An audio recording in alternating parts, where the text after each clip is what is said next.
Thank you. I hope everybody's liked their own photograph on this one.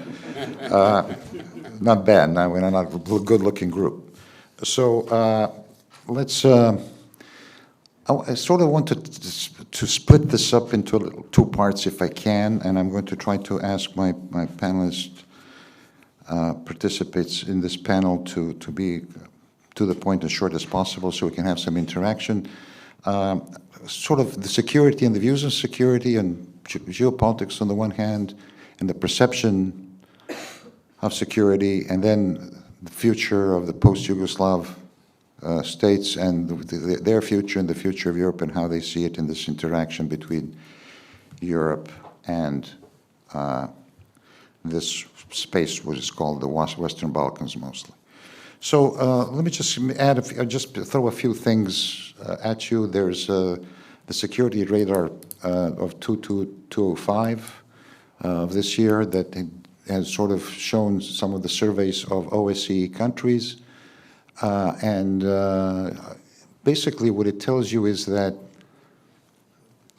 the perception of people is generally the perception that is pretty mainstream in the majority of the people anyway, in the majority of the countries, but not all.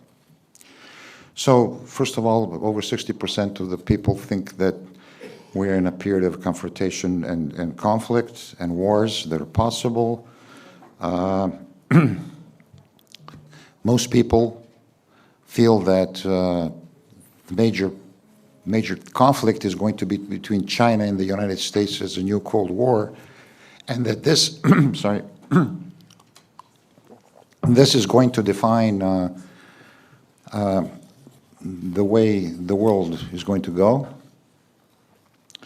The interesting part of that survey is like more than 50% of the Americans, a little less than 50% of the Americans think they should stick with Europe at any cost and support it. More than half of Americans don't think the United States is obliged to do that to the extent that it did. And then there's the perception of who sees who as a threat, and obviously most countries in Europe see Russia as a threat with about 60-some%, 63%. They see Russia having, diplomatically said, contradictory positions to their own country. China and the U.S. have an equal perception. 50% of the Chinese and 50% of the U.S. people in the U.S. think China is their main opponent, and they have a bigger clash. Now, the interesting part is in the EU, about the OSCE countries in the EU, 27% of the people think the U.S. is contradictory positions to the EU, and then they see obviously Russia as the biggest one, as a 61%, and then China at a 47% as sort of a threat. So this is sort of a very general view, and I don't want to make too much of this, but what you see is generally the way we talk about things. Generally, a lot of people believe it. Do they believe it because that's the way they perceive it, or this is they're told to look at it that way? But those are the facts. Now, when it comes to the post-Yugoslav states, let me just add one more thing. When we talk about security, there's the external security aspect, and then there's the internal security aspect. A lot of people in their countries obviously think organized crime, terrorism is a problem, and things of that nature, things that are within their own territory or close. And then in the post-Yugoslav states, you also have the problem of ethnicity. And there was a study done, and I will ask Vuk to talk about it later, on for example, in Serbia think is their main opponent and their main threat, and who people in Bosnia perhaps think there's their main threat. And it has to do with the post-conflict situation and the way things are handled here and the way the political elites address these issues. So I will stop right there, and I will first give the floor to Petra, okay? And then I would like you to, and then keep in mind that we want to do a second round, so. The floor is yours. Thank you very much. I sort of thought I was going to go last, but I can go first. Thank you so much for the invitation to be able to return to the conference.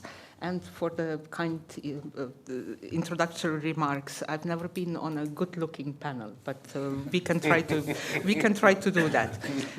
As with the moderator and the panelists agreed that we would share our thoughts on individual states, I'll give you a few sort of introductory remarks on Slovenia. In terms of perceptions on security, and we also agreed that we were going to talk about possible difference between the political elites and their views of security, and then the population, the general public, and their views on security. I'd like to sort of organize my thoughts in 4 core, perhaps, points. The first one being that in Slovenia, the general perception is that there is no major security threat in terms of ontological security, sort of state being threatened by any external powers. The Russian Federation for sure is perceived as a threat, but certainly not a direct one. You are familiar with the instance of catching the Russian spies, the 2 of them, that then they received the award. So Slovenia had a bit of a role to play in the exchange of individuals, but that did not really have a major effect on perception of the Russian Federation as a threat, direct threat to Slovenia. Certainly there are no real threats, perception of real threats in a way coming from the Western Balkans. But I think one needs to add that there is a bit of a perception of threats to human security. So people, communities, etc. Certainly what always attracts attention is the outbursts of fascist instances against Slovenian minorities in neighboring states. In particular, a few recent instances against Slovenians in Austria that always attracts major attention by the political elites and in the media in Slovenia. Very recently, we have seen a securitized discussion about the situation of the Roma community in Slovenia that followed a tragic event of a young Roma man who attacked an ethnic Slovenian in Novo Mesto. And sort of that was just a culmination of a series of recent attacks sort of as a result of Slovenia not addressing the many problems Roma face in that part of Slovenia, southeastern Slovenia.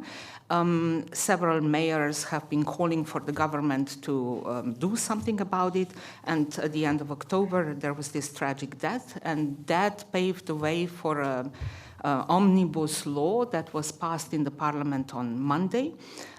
That many human rights lawyers and civil society organizations have called as a shift away from what Slovenia needs to be and what constitutional values and norms are. So very much a securitized approach to human rights, socio-economic exclusion kind of related issues. That's sort of a novelty. And of course, we don't have a census in Slovenia for more than 2 decades, so we don't know exactly what the numbers are, but the estimates are that there are about 15,000 Roma living in Slovenia. And if this is a major security threat, then you know that the discussion sort of changes a little bit, and that's also in the context of the parliamentary elections that will be held next March. And I'll come back to the issue of elections in a moment. Then the third domestic sort of human security related issues is, of course, identity politics that surrounds the migration issue. I'd say that perhaps this is something that we will see more of it in the coming months, not necessarily the sort of typical migrants, typical migratory issues that we see in other European states. But I think that one issue that will for sure be part of pre-election campaign will be the issue of the Kosovo Albanians living in Slovenia. There are quite a number of them, and of course Unlike other languages that are mutually comprehensible, and many people, of course, speak what used to be called Serbo-Croatian, with the Albanian language, the distinction becomes more obvious. So these are the three sort of perceptions of more human security than really the big security issues that you see in the Slovenian general discussions, but also amongst the political elites. There are, of course, variations among the political elites, but the Roma issue is important because Slovenia now has a center-left government, which in principle, or in terms of what it has done so far, should not have adopted the law that it adopted on Monday, with the support of the opposition and with the support of 2/3 of the public. We just had an opinion poll, and 2/3 of the Slovenian population supports this kind of like security-oriented approach to what is really essentially a human rights issue. That brings me to my second point. This sort of like I'd like to address a little bit the differences or the lack thereof between the political elites and the population. I think in a long time, one can say that in terms of security-related policies, domestic as well as international, with the exception perhaps of the Roma issue, the elites and the overall majority of the population are really in agreement. And for researchers, academics like myself, it's in a way a unique situation that one does not need to really criticize the government when one goes to international conferences like this one. In terms of the government supporting the constitutional values, supporting the European values, being the norm-oriented, the norm-supporting government.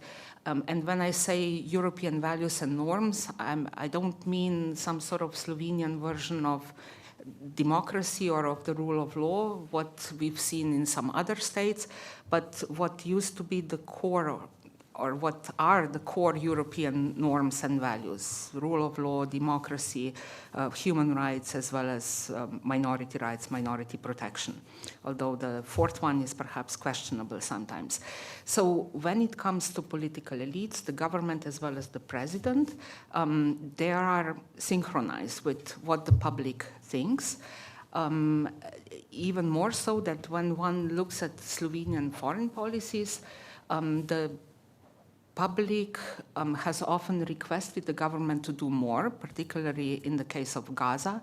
And you know that Slovenia is already a little bit of an outlier in terms of the president of Slovenia saying in the European Parliament that what Israel was doing was a genocide. I think she was the first political leader to have called it a genocide.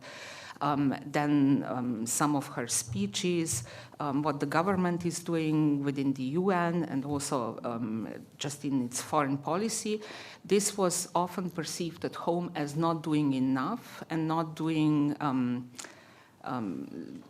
the expected policies quickly enough, in a way. So there was a strong domestic pressure to recognize the state of Palestine, which then finally happened, although there was this expectation that more European states would recognize Palestine together. But Slovenia went ahead because of strong domestic political pressure that has historical roots and is very much sort of like in line with, as I said, the public.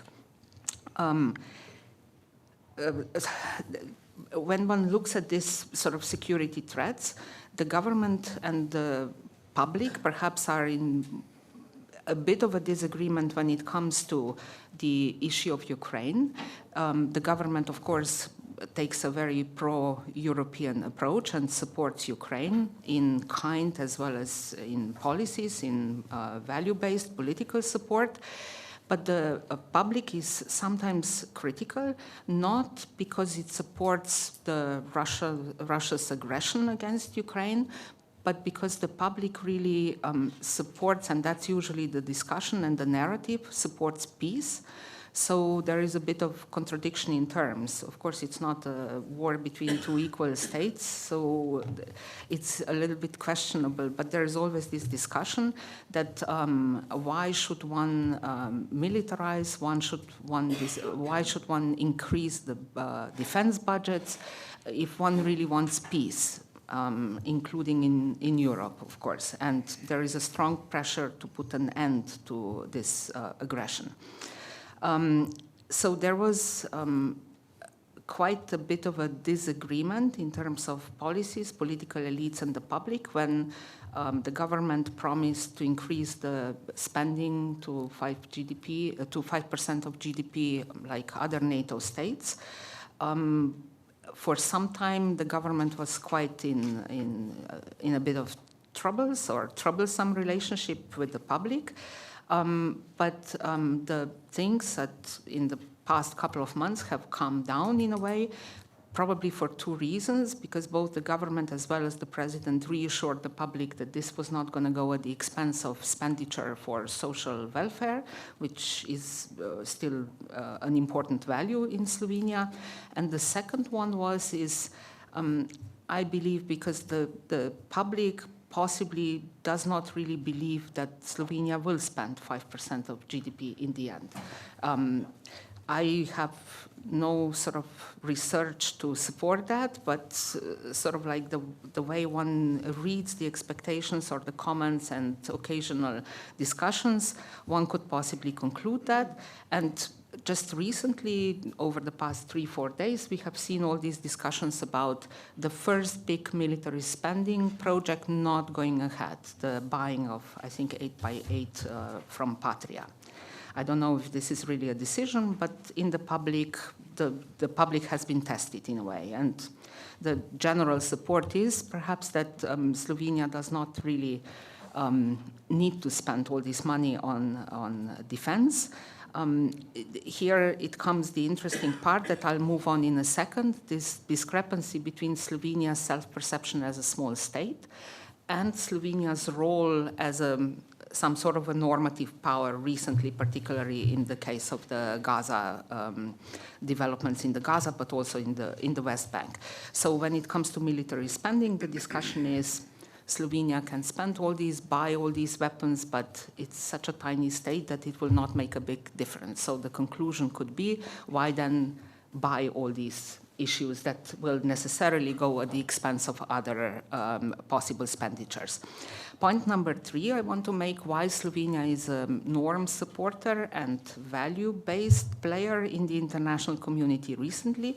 I think most of this has got to do with its seat as a non-permanent member, as a non-permanent state in the UN Security Council. Slovenia had to run for this seat quite decisively. So there was a lot of diplomatic maneuvering and many flights taken before this decision was made in the General Assembly. And Slovenia really promised that it was going to be the voice for international law, for the UN Charter, and for all states, including states from the Global South, that would not traditionally be in the sort of eyes of small states like Slovenia. And I think the seat of a non-permanent member in the Security Council at these turbulent geopolitical times has given Slovenia the confidence to really speak up and to become this sort of a player. This combined with the independent president that is not a member of any political party, that ran the campaign on its own, that is therefore also a little bit unconventional. She's a human rights defender, a lawyer. So the government, with this newly found confidence and the exposure in the UN Security Council, together with the president that has delivered all these speeches that we as just Slovenian citizens, experts, get all sorts of comments, positive remarks, I would say, that never happened before. So this is also something that plays a role. And just my last point, the fourth one, in terms of Western Balkans, Southeastern Europe, here threats are more, again, sort of not that well exposed. Slovenia is a stark supporter of the Western Balkan states joining the European Union. And I think what we see in terms of some perceived security threats is more in terms of organized crime, corruption. And this is why also it was not all that easy to put Dodik on the list, and there were some hard to understand discussions or remarks in terms of supporting former President Dodik, also showing support to the friend Vujačić, as the mayor of Ljubljana would say. So there is a little bit of a discrepancy in terms of the values and norms when it comes to the Western Balkan states, which are traditionally viewed as partners, as friends, as it were, and one does not see perhaps what one would expect in terms of the normative power and the confidence and the foreign policy goals that Slovenia pursues. Thank you. Thank you, Petra. Thank you, Petra. You've touched on the second theme that will be running later. You're certainly, Slovenia is an outlier in the sense of the Gaza position, and the speeches that were made at the UN by the president of Slovenia. But you're not such a big outlier compared to the rest of Europe, I would say. And I would want to mention, forgot to mention one thing when you reminded me of that. In the survey that I cited, most people in the, I would say, European and Western Europe see Russia as a threat, but they don't want to pay for the war in the Ukraine. And this is what you kind of brought up also. So you're not an outlier there. And now it's crunch time these days, as you know. Are they going to get Russian assets to pay for the war in Ukraine or not? But the point is that if you really believe that this war should go on, then there should be then a firm commitment to tax your people and then support that war if you're really for it. But I don't want to get into that. I want to, Slovenia is such an outlier compared to the rest. Let's talk about the countries that really have some problems. There's serious problems, and I'll start with Nedžma, okay?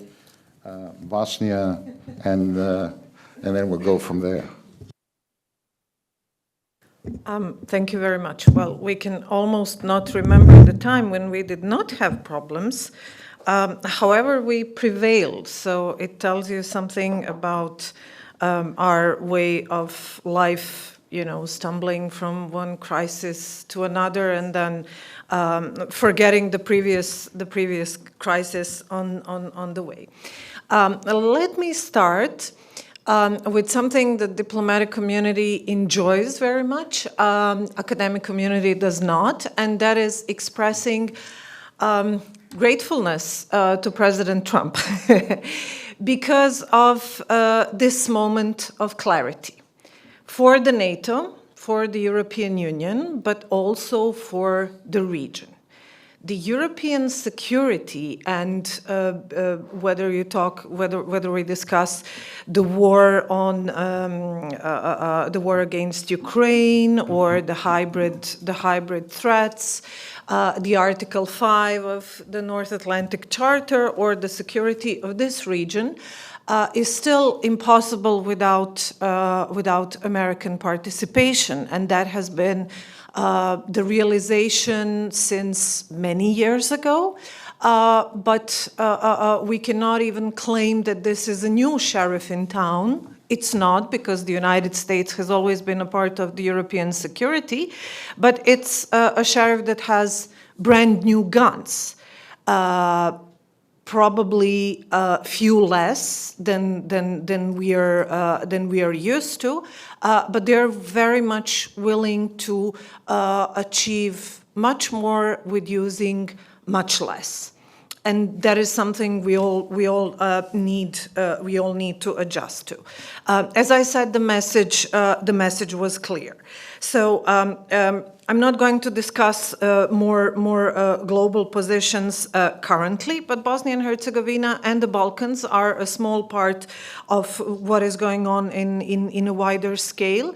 And we have two simultaneous processes that have been going on for a few decades. 30 years since the assignment of the Dayton Peace Accords, and 25 or so years of unsuccessful European integration, where we learned that Dayton kind of prevails. It's still the way the country functions, and the peace as such is not threatened, with all the attention of and engagement of the international community, but also the 25 years of EU integration that have taught us that actually it is not a way to transform the country. It does not work as a tool of transformation or stabilization or integration.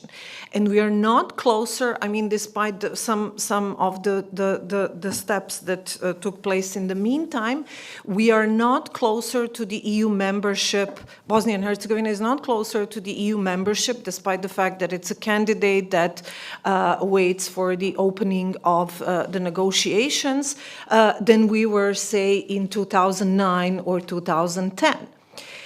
The other point is that in 2025, Bosnia and Herzegovina experienced one of its gravest political crises, but also security crisis.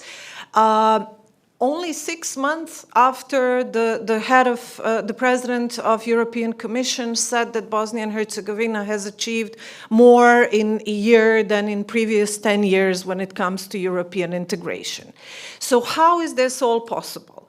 You know, we like to think about Bosnia and Herzegovina as a country of many absurdities, but what we have learned over time that it's international community that fits into this narrative of absurdity as well. And this crisis was not the first crisis, it is certainly not the last crisis, but we have pretty much seen that the European Union does not have the power or the stamina to resolve these crises. The crisis with Dodik is kind of resolved thanks to this weird deal that he achieved with Trump's administration that we do not know the details of. And that is not, I mean, it's a good thing that, you know, he's out of the way, or at least that, you know, in some there is some chance that he might be out of the way. I mean, he's still very, very much present in the political life. But it is also a betrayal of the European Union principles. It is also a betrayal of everything that Bosnia and Herzegovina was tutored and mentored about. And there is no responsibility. You know, this was only 15 years of crisis, only 15 years of our lives, and only 50 years of both EU and NATO processes being stalled. So, you know, it's the United States, again, with a very ambiguous political engagement that helped that helped us out of this crisis. But the European Union in Bosnia and Herzegovina has also another role, which is not to enforce or implement the peace or enforce or implement the rule of law, but to avert the risk, to deter. And that is the EU4 mission.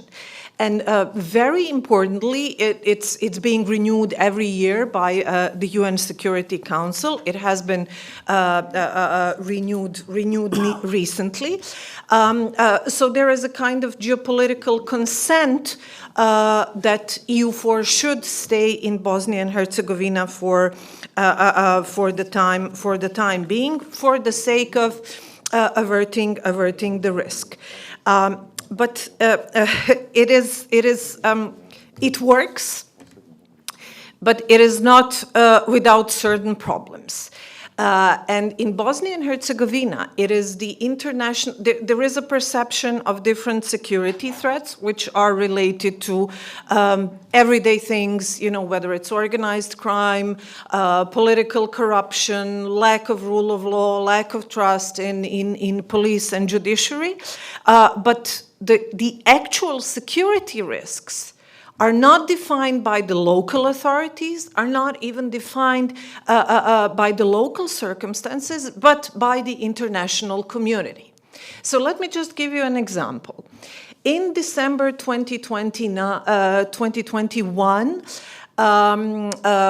just before the Russian aggression against Ukraine, there was one of the major crises with Dodik, but also an increased number of incidents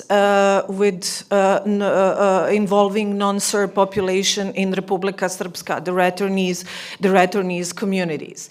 The head of EU delegation and local EU4 commander gave a statement, one in December 2021, the other in January 2022, saying that there is no specific risk in Bosnia and Herzegovina, that they see no malign Russian influence in Bosnia and Herzegovina, and that they do not see any kind of extraordinary activities by the Russian embassy in Bosnia and Herzegovina. Only 3 weeks after this statement, the EU4 doubled the number of troops in Bosnia and Herzegovina. And both men remained for another 18 months in Bosnia and Herzegovina. The risk was successfully averted, and the recommendation of the NATO HQ that kind of oversees the EU4 mission helps them with the intelligence under Berlin Plus engagement, did their job, did their homework. So the visibility of the EU4 was increased. Another threat to credibility of EU4 in Bosnia and Herzegovina occurred in 2024, when, in a very insensitive and careless move, a Hungarian general was selected to be the local commander of EU4. There was nothing wrong with the gentleman per se. He had an impeccable army career. But given all the statements of Orban, which were not only pro-Russian, but which were specifically Islamophobic, and I need not tell you that it resonates quite negatively in Bosnia and Herzegovina, he headed EU4 for a whole year. That was, a very risky move, a very risky decision. Fortunately, his mandate was impeccable. But only 3 weeks after he handed over the command to a Romanian general, the special police forces of Hungary, known as the TEC, performed an outrageous covert operation in Bosnia and Herzegovina. They moved more than 100 people, 100 troopers, as civilians to Bosnia and Herzegovina.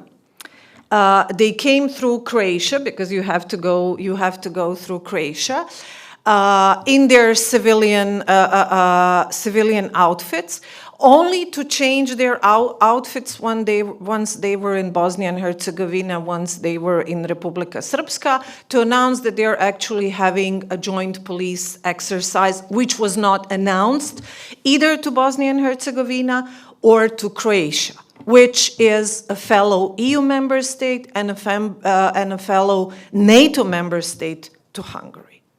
So just imagine, that this exercise happened 3 weeks earlier, while we still had a Hungarian general in Bosnia and Herzegovina heading EU4. What we learned from this, and I will finish with this, is something that resonates far beyond Bosnia and Herzegovina, and that is the nature of the coalitions of the willing, because the EU4 is the coalition, a form of the coalition of the willing, that the European Union should have the political strength and the political wisdom not only to accept what is offered, or not only to accept the participation in these coalitions of the countries that are willing to do it, but also of the countries that are aligned with the CFSP. Because that may harm not only the country where they perform the security, whether they're military or civilian operations, but that may harm the credibility of the European Union and any kind of possibility of a European Union to play a role in security. So I will end with this. Thank you very much. Thank you very much, Nedžma. That was an excellent presentation of the problems you have. I'm going to give we've already started sort of going into the European Union, obviously, here and talking about that. But let's go to Nikola. Nikola, in Macedonia, Northern Macedonia, you are stuck, it seems to me, and you have all kinds of... Tell us about the security threats and how you feel, how people feel over there about that. Thank you, Ivan. It's a great pleasure to be at the Belgrade Security Conference. I'm a regular, so I very much enjoy this couple of days in November, usually in Belgrade, with so many friends around, and also new faces this year. So this is a broad topic, and I'm still struggling how to approach it. I'll try to be concise. I think we live in, to say the least, troubling times. We, the world, we, the Europeans, and we, the people of this region that we still call the Western Balkans. I'm trying to go back to Southeastern Europe because there is no Europe in the Western Balkans phrase. And I think the phrase was coined in the British Foreign and Commonwealth Office. They're now out of the EU. So I think it's time for us to call this region what it is, which is part of Europe. In a way, while we were struggling, not being able to solve our own problems, partly self-pity and self-victimization, the world has also moved, right? So we have less democracy, we have less principled actors. If you ask the human rights fighters and the freedom of the media people in our region who their allies are, who supports them in their struggle, the answer would have been much easier 10 years ago. Now, I think our natural allies, the allies to make good change in Southeastern Europe, are not as obvious. Slovenia, I would say, is an ally in that respect. And talking about security threats, I think lack of good governance is a security threat in all of our countries, which I think we witnessed in Novi Sad, which is, I think, an obvious result of sort of systemic dysfunctionality and corruption and culture of impunity. We witnessed it in Kočani, in my country, with this fire in a nightclub with so many young victims. More recently in Tuzla as well. There was a train crash in Thessaloniki in Greece, so member states are not immune to this. So I think good governance is what we need, more so. We have a very peculiar perspective on security threats as a nation, and I will refer to the poll that was published in September. It was done in the region by the International Republican Institute, where our biggest threat comes from the EU. In the eyes of the Macedonian citizens, the biggest threat is our neighboring Bulgaria. Then we have Russia in number 2, and then we have Greece, which has dropped from number 1 to number 3 after the Prespa agreement. The results of the poll are somewhat scary, and I will not cite them here. But by and large, our citizens look for strong leaders, not in a sense of integrity and vision, but in a sense of tight grip. So Erdogan is very popular. President Trump is not unpopular.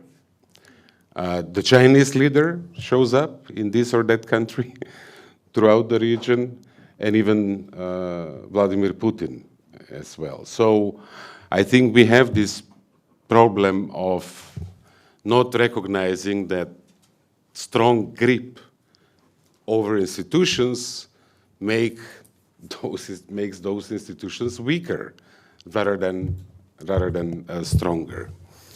I don't think there is, I mean, there are always alternatives, but I don't think we have a better alternative to European integration. I think realistically this is the only game in town for all of us. There are major challenges. We've been in the waiting room for a long time. You said Macedonia is stuck. And, you know, we've been stuck with our Greek friends for a number of years. We solved the problem. We invested immense political capital to do that. And when we hope that finally we will deal with the real problems and, you know, fight against corruption, strengthen our institutions, make sure judges are independent and politicians and officials are accountable, we were blocked again. First by France, and then this 1 or 2 years sort of paved the way for Bulgaria to take up the veto torch on issues that are not really at the core of the European integration process, hardly related to the Copenhagen criteria, and hardly related to what Europe should be about. Whether we are Macedonians, whether we speak the Macedonian language, whether my mother tongue is a dialect or a language in its own right. I mean, these are not debates of this century, and they should not be debates about, you know, on our continent.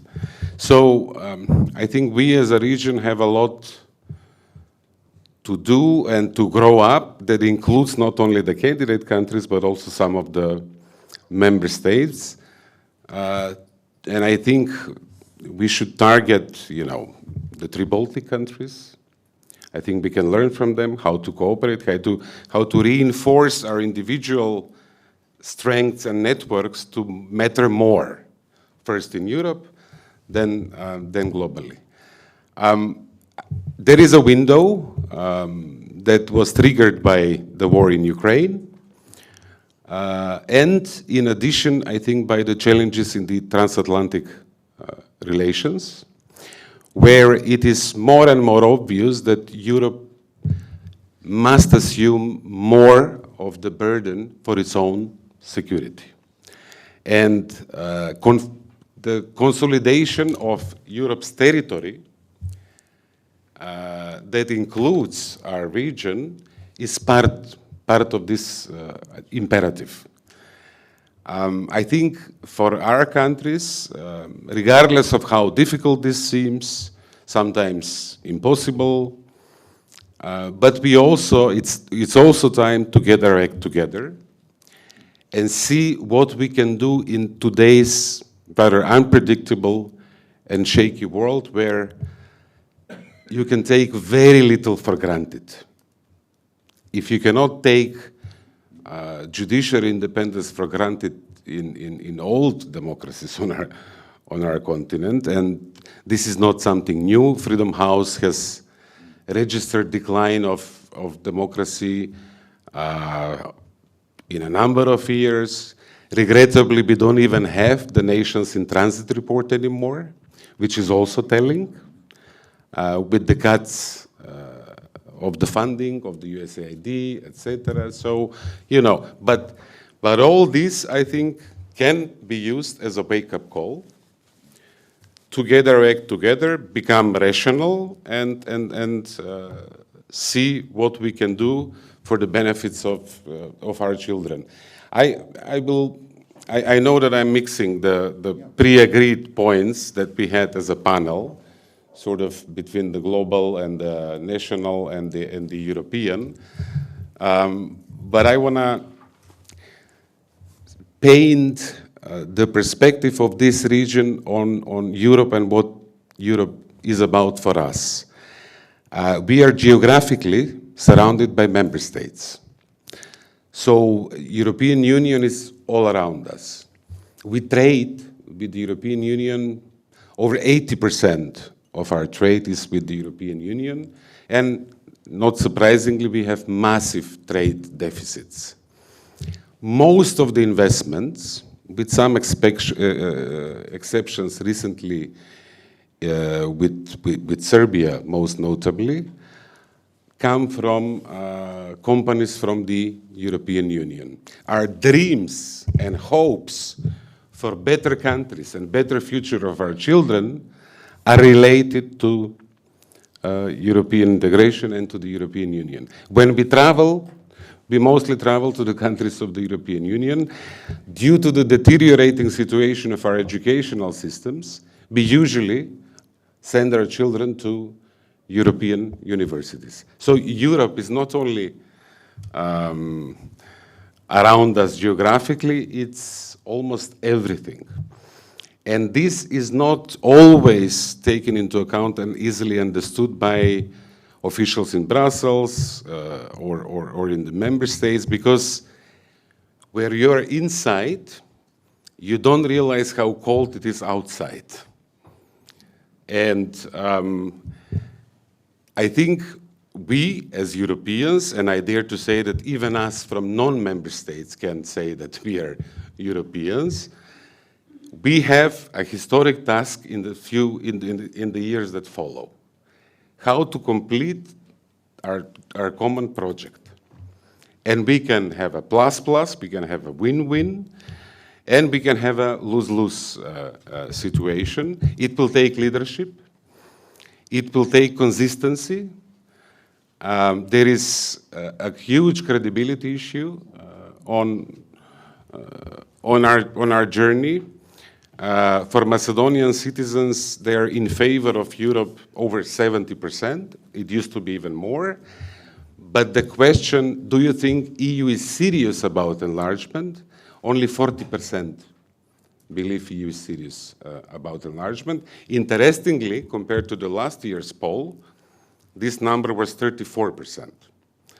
So it seems that the progress of Albania and Montenegro affects gradually the trust among the citizens in North Macedonia that this is actually happening, that maybe this is possible.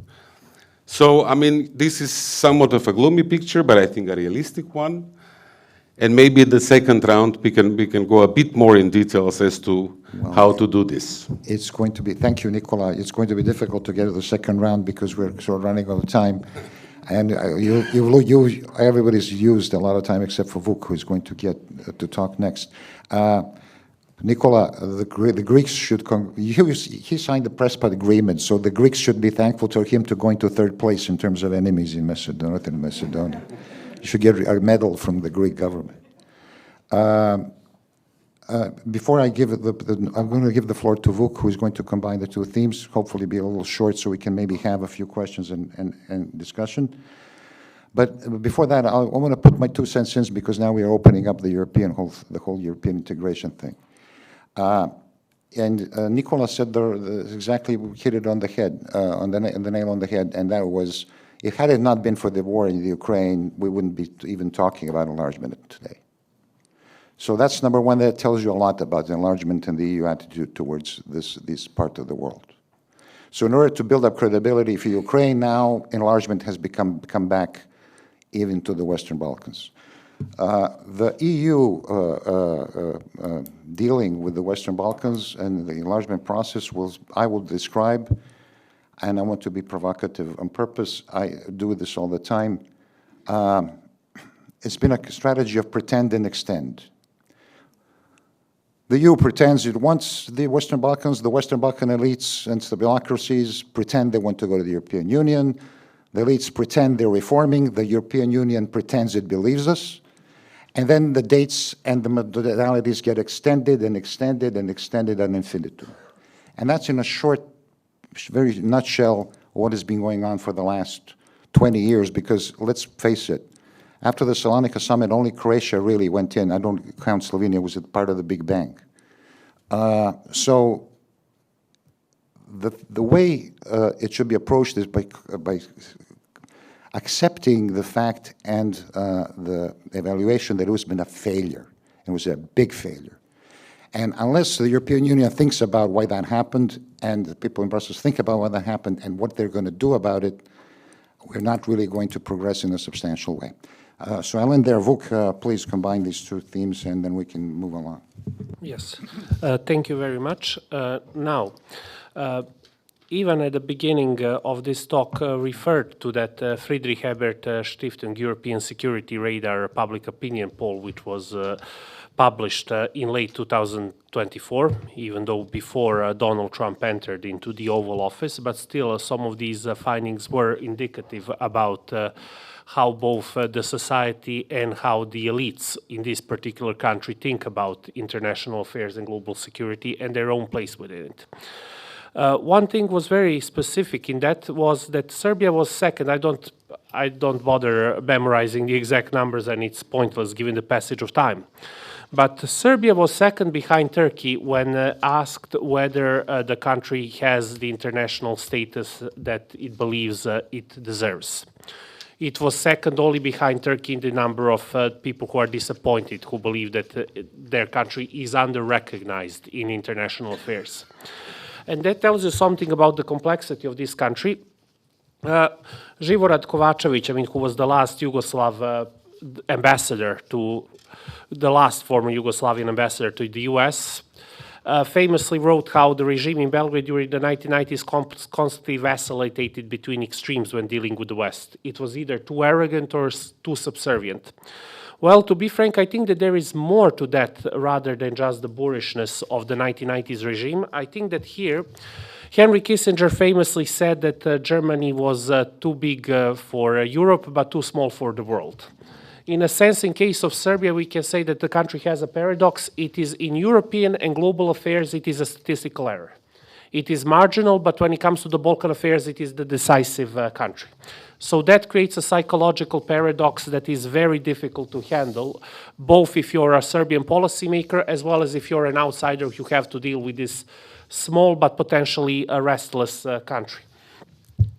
And so, when it comes to this particular country, I think that the perception of this country is the following, that great powers cannot be trusted. Because there is this impulse of a small country, and there is even something of a logic which is quite resembling not the Eastern European mindset, but the mindset of a global South. That great powers, number one, can be a threat first to your physical security, but also that it can be sometimes too dangerous to be too firmly in the embrace of any great powers, both because their embrace can suffocate you and you lose some degree of autonomy, and number two, because you can end up as a bargaining chip in a great power competition. If you think about number one, being suffocated by the big guy, think the likes of US as an example. If you're thinking about being traded in some cynical great power trade-off, think about being too close to Russia, for example. So this is something which conditions the thinking in this society of both the population and the elites.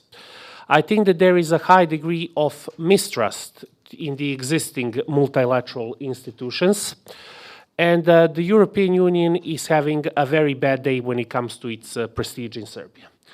The reasons why the European prestige is collapsing in this country, there are multiples. First one is because since 2014, the only thing that the regime has pinned in its government-controlled media has been anti-EU rhetoric. So this is part of the partly Serbian blame. Now comes to the European part of the responsibility. Since 2008, the only news that the population in this country has heard when it was talking about the European Union was bad news. One crisis after another. global financial crisis, Brexit, migrant crisis, you name it, COVID-19, so Ukraine. So all of this sort of pierced this notion that EU is this El Dorado and that people running the European Union are competent people who know how to tackle challenges. At the same time, of course, what else was happening? The European Union, of course, was frequently putting this region on a back burner. The case of North Macedonia, the best case where the European Union was basically committed suicide when it comes to its diplomatic and strategic credibility in the region. And of course, it is also the fact that the European Union has not been practicing what it preaches. I mean, case study, how it has handled the ruling regime in Serbia. Of course, during the last visit by Ursula von der Leyen, yes, diplomatic statements, but I think that it was perhaps certainly an improvement compared to the days when she was praising Serbia's democratic progress while the people were still protesting outside.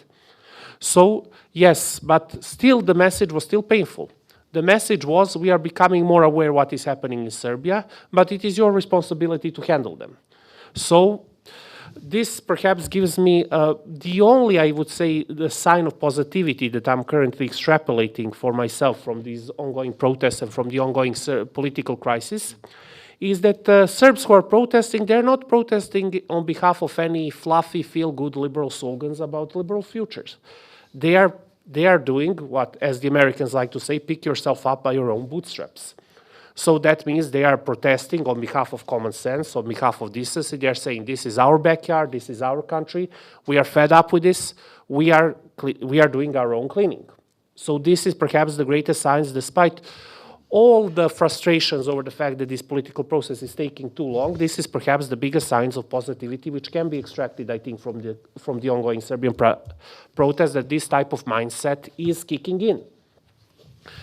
But at the same time, I think that the ongoing protests have also shown that frequently, for the little guy, it is always the priorities which are closer to home rather than the big geopolitical issues. Big geopolitical issues are important, but most of the time, these are dangers that you have to avoid.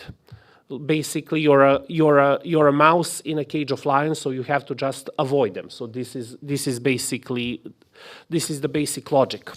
While at the same time, your problems are much closer to home.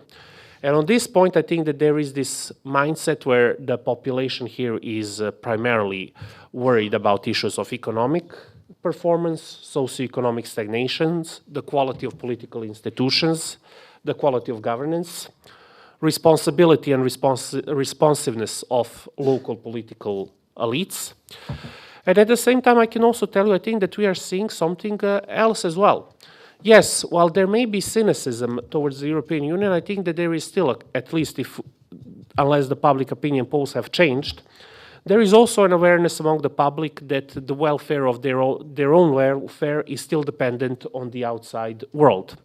So yes, there may be disappointment with certain international actors, but there is still a commonsensical awareness about the population that their country is small, so they have to be dependent on some international trends and developments where planning for their own welfare and their own development.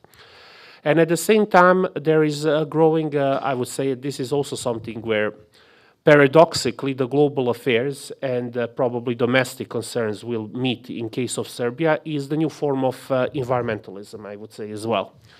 Because we will probably talk in another panel today, but I think that one of the things for which the Serbian population is also growing increasingly worried is their environmentalism.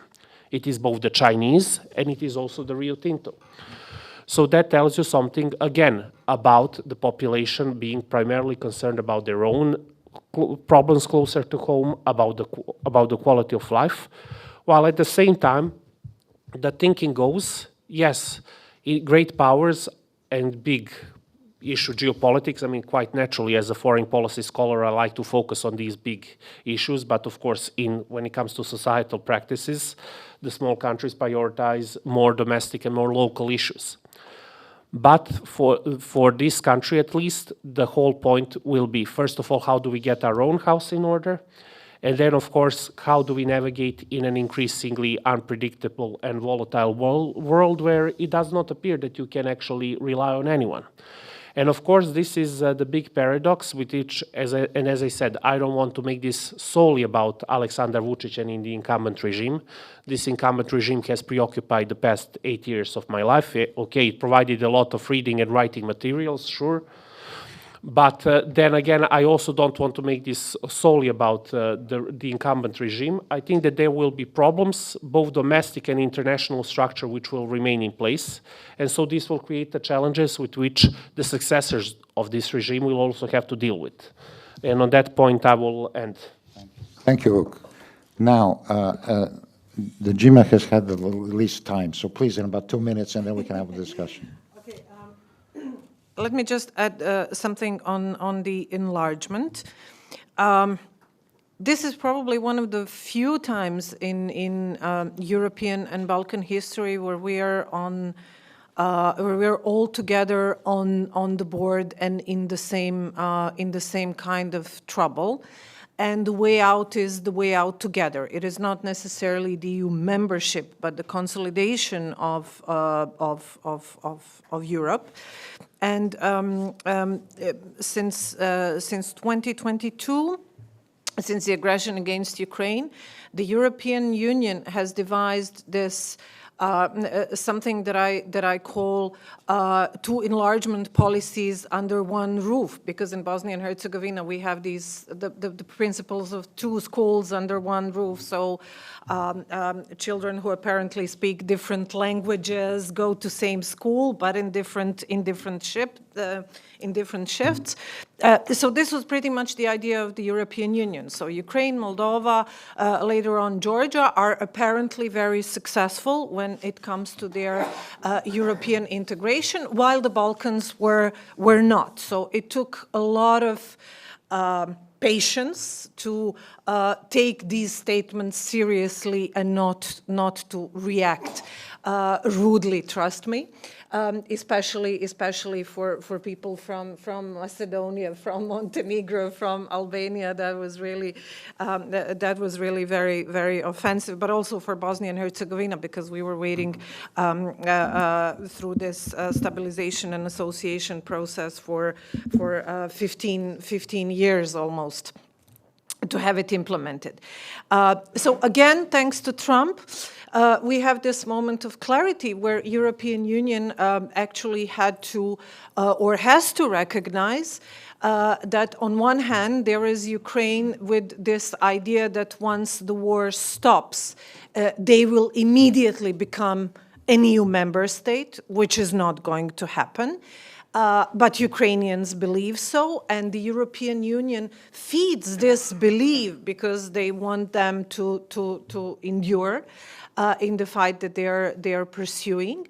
But at the same time, the European Union is not strategically reforming the one actual enlargement process that could work, which is in the Balkans. So maybe it is time to redefine it, not to call it anymore the enlargement, but perhaps the merger, and then to have not necessarily much stricter conditions, but the conditions which would be which would come with very clear deadlines.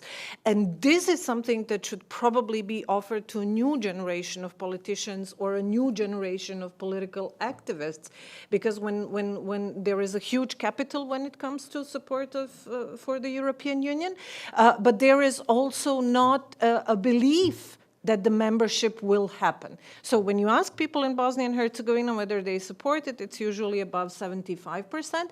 But when you ask people in a different way whether they believe that the membership is actually going to happen, then it's much lower than it's around 45%. So we need to gain the trust in the EU institutions and reform the entire process for the Balkans. Good point, good point. Thank you very much for that. Now, shall I open the floor, and then a few quick questions, and then just 2 sentences from everybody on the panel. Anybody? Please just identify yourself. Yes, sir. Who raised his hand first? Anybody? Go ahead. There we go. Good. 2 quick points. Kurt Basiner, Democratization Policy Council, based in Sarajevo. Just a few. We, as part of the Horizon Project, there was some regional polling that was conducted in June, so a health warning on the late date. But where Bosnians distinguished themselves was how pessimistic they were on all fronts, how much America's star has fallen among all Bosnians of all self-identifications, and Bosnians distinguished themselves as the ones who were least likely to vote. 45% said they will not vote in the next elections. When you tabulate them together with don't know or don't want to tell you pollster, I seem to recall it was 58% that hate everybody on the political menu, which is legit. I mean, one other point is, as part of contextualizing not just the EU, but the whole democratic world's credibility deficit in this region for its policies, we conducted a regional tour to meet with what we called values allies just before the second Summit for Democracy that was originally initiated by Biden. We wanted to see what these people, independent media, civic activists, CSOs, and academics thought, how they thought the democratic world was assisting their struggles. So we did this road trip in February, March 2023, across the board in all 6 Western Balkan countries. Everybody said, you're not helping, you're screwing us. I will quote, so this transactional gear goes back to the point that Vuk said, 2008 was when the EU shifted away from values-driven engagement in the region toward transactionalism. And this is a bipartisan problem in the United States. I'll leave it with just one quote. One activist down who used to work for the OSCE in southern Serbia said, I can't work for the OSCE anymore because then I'd be working for Vujačić. Okay, thank you. Thank you. Thank you for comments. One more. Can I have a short one? Goran Bogdilski, Hertie University of Governance in Berlin. If Western Balkans really does not matter to EU and its member states, what would you advise citizens to do? What would you advise politicians to do? Okay, anybody want to take that question?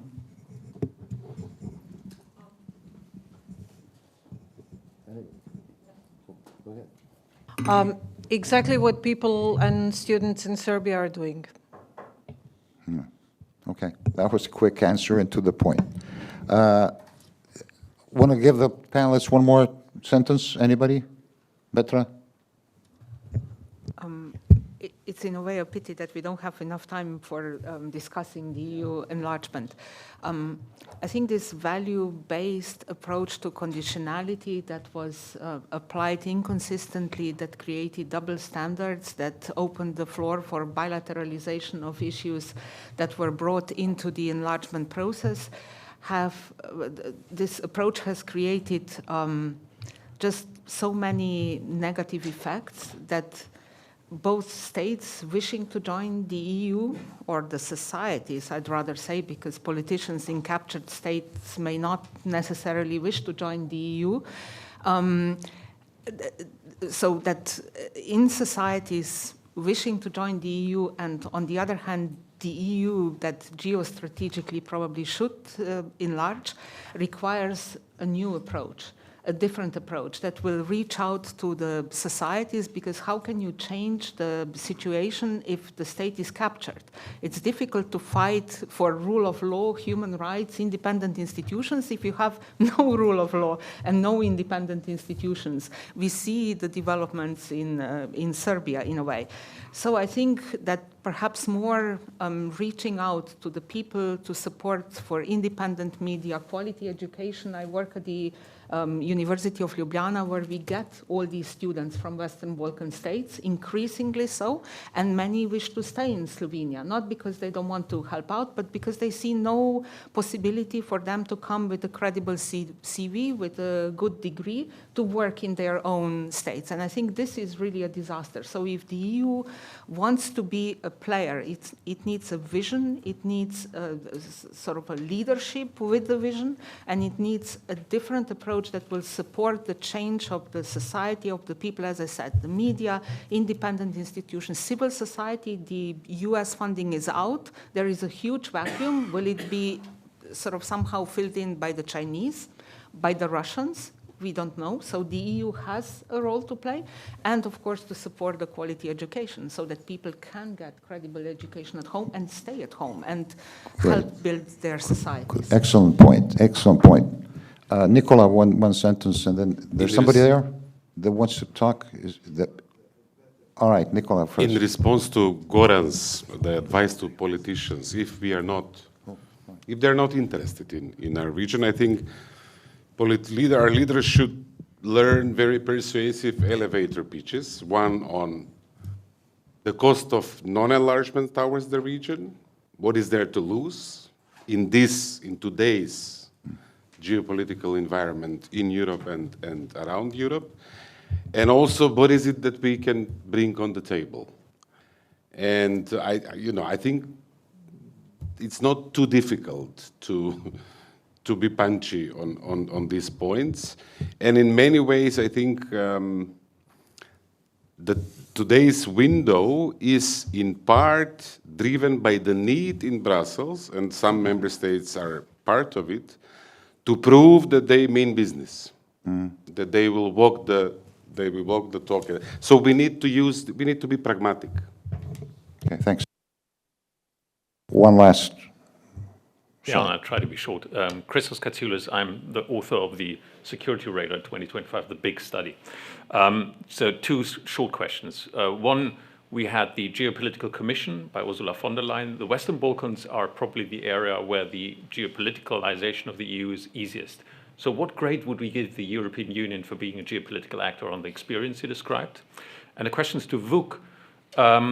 We saw in our poll that the Serbian attitudes towards Russia are very distinct from everyone else, even closer to Russia than Kazakhstan. How do you explain that? Yes. I mean, when it comes to the Russian attitudes, I mean, the reason is simple, as I have been saying for the past 3 years. Russia is popular here not for what it is, but for what it is not. It is not the West.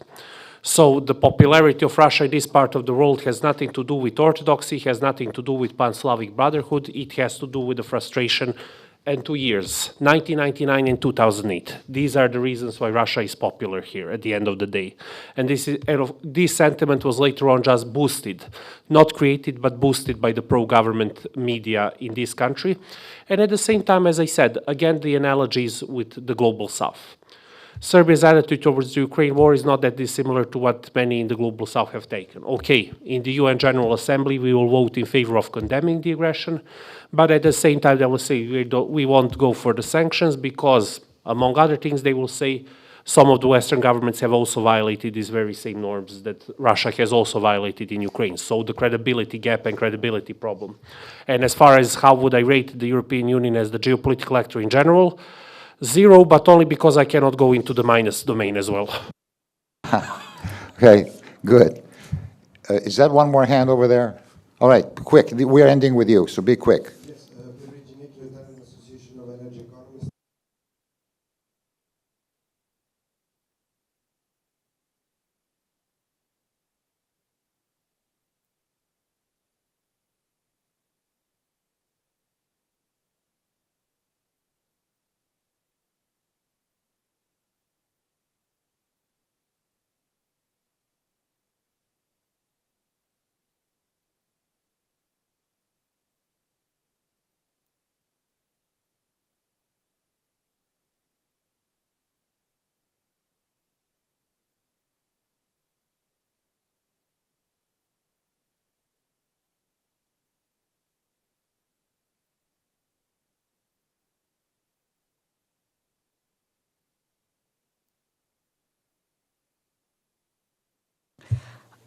I'm not sure I'm an expert on these issues to be able to tell you. I can just sort of say what the government is doing or what the discussion is. And I think there is not enough awareness of the problems that are ongoing.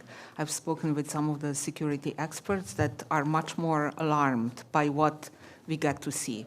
But I'm sorry, I'm not able to give you a more precise answer on that. What I think is, in terms of this EU kind of value-based approach, is that often all these Schengen removed openness at the borders that Italy claims and Austria are not perceived as really a welcome step in the sense of being part and joining the efforts in order to combat the organized crimes. Okay. But Okay. that's all I can tell you. I'm Okay, sorry. thank you very much. We have to stop right here. Thank you, Petra. Let me just thank everybody here for being on the panel. Thank you for coming, and let me thank the panelists for their contribution. It's a long subject. We could go on forever on this. But at least I think we made some very crucial points were made here, so thank you all. Thank you very much.